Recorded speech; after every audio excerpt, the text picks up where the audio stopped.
मैं ऊपर रहता था जी, घर बार है कोई नहीं था, नीचे कंटीन से मुफ्त नाश्ता लगा हुआ था हॉस्टल में। तो मैं बड़ा अरसा गार्डन कॉलेज, मेरा कंपार्ट भी आ जाती थी अंग्रेज़ी में, तो मैंने काफ़ी सारा टाइम लिया जी गार्डन कॉलेज में ग्रेजुएट होते होते। काम ही कोई नहीं था। मैं अपनी माँ को कहता था कब मेरी उम्र होगी, मैंने काउंसलर का इलेक्शन लड़ना है। वो कहती मैं तेरी उम्र तो नहीं बता सकती सी ना। तो मेरी ज़िंदगी में एक ही ज़ख्म था कि मैं बहुत वक्त से पहले काउंसलर बन सकता था, लेकिन मेरी उम्र नहीं थी, क्योंकि हर वक्त मैं महलों में जाता था, गली यानी एक घर से, मेरा महल्ले में कोई आज भी कोई पर्दा नहीं। बाबू कहते हैं मुझे महल्ले में, ईद वाले दिन मैं जाता हूँ, कोई पुरानी माई रह गई है अभी जिंदा, तो कोई वालदा की सहेली रह गई है, तो उसके पास बैठ के सेवियाँ खाने जाता हूँ, मज़े करने जाता हूँ। कि बाजवा साहब इस्लामी जमीयत तलबा के नाज़म थे गार्डन कॉलेज में। अच्छा, इस्लामी जमीयत तलबा के नाज़म थे? जी हाँ, मैं हॉस्टल में ऊपर होता था, बड़ा सीनियर था, तो अच्छे आदमी है, कोई शक नहीं। लेकिन आर्मी में जब एक दफ़ा आदमी ये कह दे कि मैं जा रहा हूँ, मैं रिटायर हो रहा हूँ, उसके बाद उसकी जिम्मेदारियाँ और बढ़ जाती हैं। He has to give his organisation in very prime, respectable, honourable, और क्या जुमला अच्छा सा मैं फ़ौज के लिए इस्तेमाल करूं, कि उसे जाने से पहले फ़ौज को बड़ा बाइज़्ज़त और बड़ा ही आम अदारों से बड़ा छोड़ के जाना होता है। एब्सोल्युटली। क्योंकि वो DGISPR ने भी उस दिन कर दी कि वो जा रहे हैं, तो उसने तेज़ी से सारे माहौल को छाती धागे के साथ लगानी है कि ये मुल्क इलेक्शन की तरफ चला जाए, कोई हल नहीं है इलेक्शन के अलावा। और उसके लिए वो सोचो विचार यकीनन कर रहे होंगे। मैं तो जानबूझकर मिलने नहीं गया जनरल साहब को इन दिनों, मेरा दिल बड़ा करता है, ज़रा इमरान खान खफा हो जाएगा तो मैं क्या ऐसे ही। वो तो DGISPR कहते हैं कि बड़ी दोस्ती है इमरान खान के साथ जनरल बाजवा की, उनकी बात होती रहती है। उन्होंने तो ओपनली प्रेस कॉन्फ्रेंस में मैंने तो ज़रा सा एक बयान दिया था DGISPR के बारे में कि मदाखलत में और कॉन्स्पिरेसी में उर्दू मीडियम का ही फ़र्क होता है।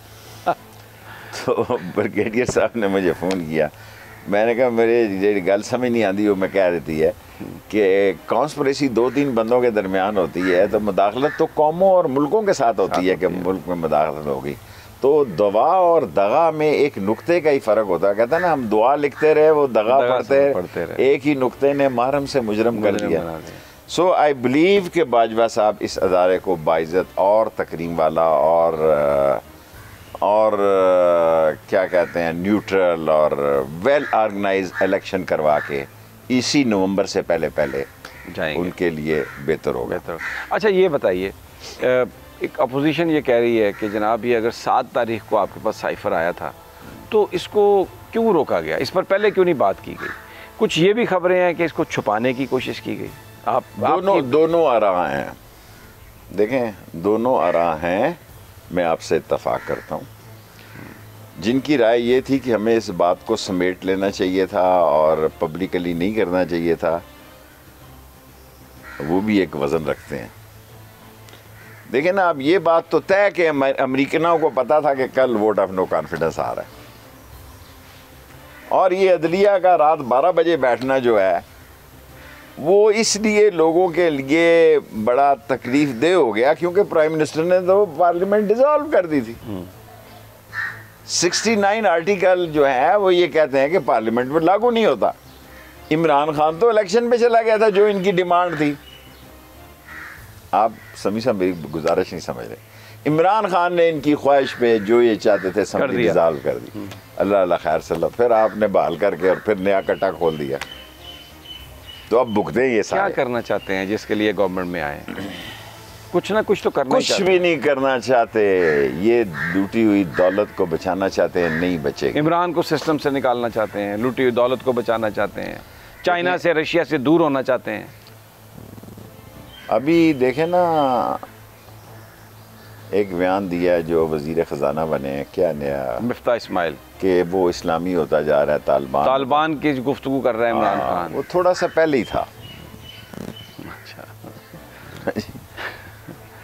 और जब आदमी बदलने लगता है तो अल्लाह की तरफ से बदल जाता है।